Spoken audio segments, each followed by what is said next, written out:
everybody, coming back to you guys again with another video. Tonight we're going to be doing another episode of Ed Chat. And no everybody, it's not erectile dysfunction chat. This is eating disorder chat. I'm going to jump right into this one, guys. I want to talk about something that I feel a lot of you will relate to. You probably have personal experience with this if you're watching this video. The reason why I made the title of this video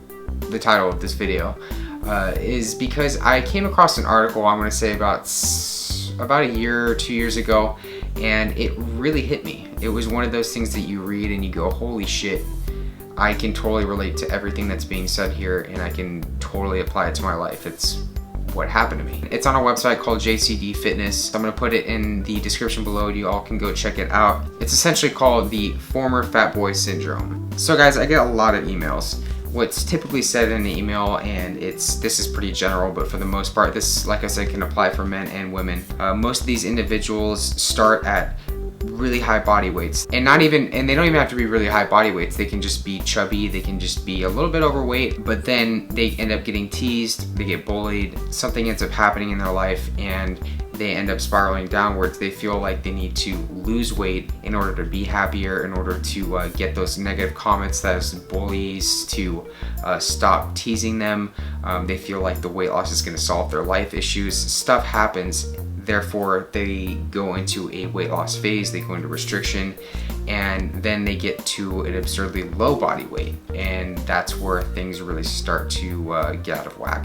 Now, if you guys haven't watched my story, feel free to go check out my anorexia recovery videos that I have on my YouTube channel. The link will be in the description for those of you who haven't seen it yet. But for me, that's what happened. I grew up overweight. I was used to being that way. I've talked about it a lot in a lot of other videos, so I don't want to be redundant here. But I went through high school and I was just not happy with the way I was treated. I was not happy with the way I felt.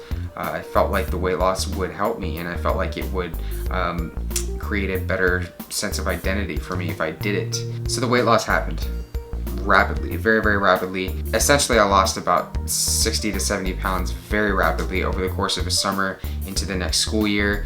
And as superficial as it sounds, everybody took me way more seriously. I felt like a new person. I was like, hell yeah, all the girls are gonna love me again.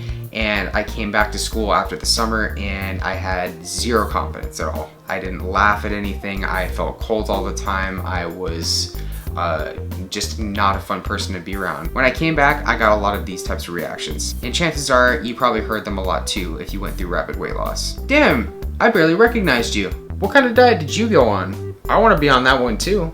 Erik, you look so healthy now. Can't tell you guys how much I heard that one. It's unfortunate because a lot of people that said those things to me didn't really realize what they were doing to me. And I'm not blaming it on anybody, but essentially they were just feeding the monster, and it kept growing and growing and growing until it spiraled out of control. That's what happened with me, and that's what I see happen with so many young men. Again, women too. Essentially, this whole former fat boy syndrome really kicked into effect, and I was scared. I really was. I was waking up every single day in fear and paranoia that everything I ate, everything I touched that had to do with food would turn me into the old Erik that I once was. And that's a huge point that I want to make, is that we create this identity around this this old person that we used to be. This, in my case, was a fat kid. I felt like I would be that fat kid again that I would go back to. A huge inspiration of mine, and somebody that I think all of you will know. I'd be surprised if you didn't know him. I'm gonna link his channel in the description as well. He's, again, a huge inspiration for me, but Obese to Beast, John Glad, who does so much for so many different people, inspires so many different people. I would definitely recommend you guys go check out his channel.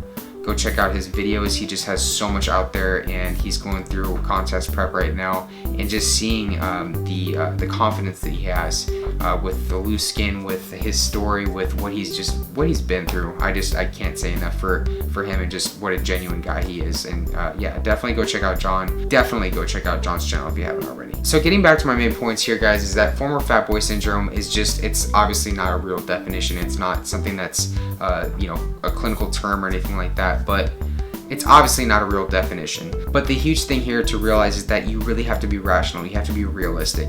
What's it really gonna take for you Say you lose 50 pounds, 60 pounds, 70 pounds. What's really gonna get you back to that point? If you are into fitness, you're into a healthier lifestyle, what do you really have to do to get back to that point? Take into consideration too here, and I don't like to be technical when I talk about this, but there's 3,500 calories in a pound.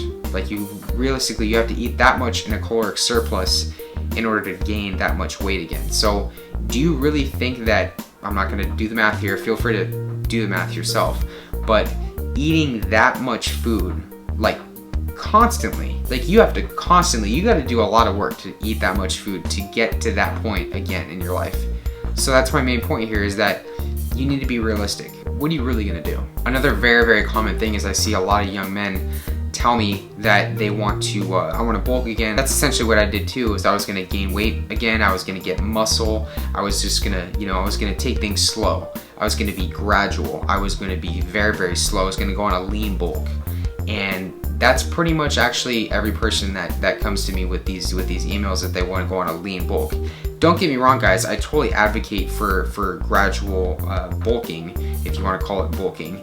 But I advocate for gradual muscle gain. But at the same time, how lean is too lean and how gradual is too gradual. I can't tell you how many years I wasted just spinning my wheels because I was too afraid to eat in an actual surplus. Because I was afraid that I would gain too much fat. I would gain way more than needed. So after I got out of treatment and I actually had a better knowledge base of what it would take for me to get that big again, I did go on a bulk.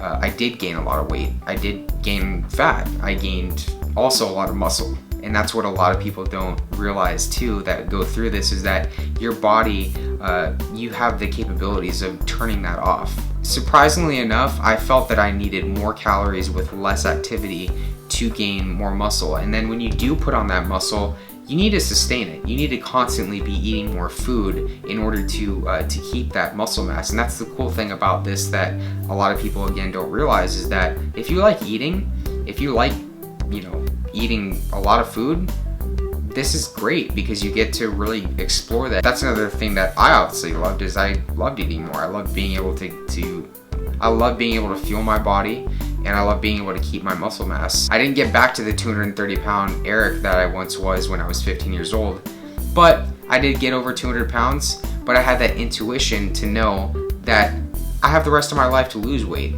Why did I have to focus on staying at a set weight and just spinning my wheels over and over again when I wanted to be a power lifter? I wanted to get a higher bench, higher squat, higher deadlift. I wanted to do all these things, but I simply couldn't get myself out of that lean bulk mindset. So guys, the main points that I really want everybody to take away from this is that if you are one of these former fatties and you are associating your identity with your body and the way you look, just know that you will have an intuition. You will know how much is too much, how much is too little.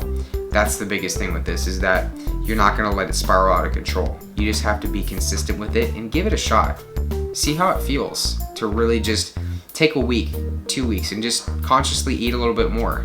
It's gonna feel uncomfortable at first, but are you just gonna live the rest of your life spinning your wheels? You're more than capable, again, of turning off the switch. I have faith in all of you who are going through this just like I did. It's totally possible. Episode of Ed Chat, aka Eating Disorder Chat. I really hope you guys enjoyed it. Definitely, again, go check out John's channel if you haven't already. Like I said, a lot of awesome videos, really inspirational stories, so go check him out. If you guys like the video, feel free to give it a thumbs up. Don't forget to subscribe. And if you haven't already, follow me on my social media: Facebook, Snapchat, Twitter, Instagram. You know the drill. Thanks again for watching, guys. Damn it. I keep feeling like I forget. Let's go ride a bike. Vegeta, what does the scouter say about his power level? It's over 9,000! What, 9,000?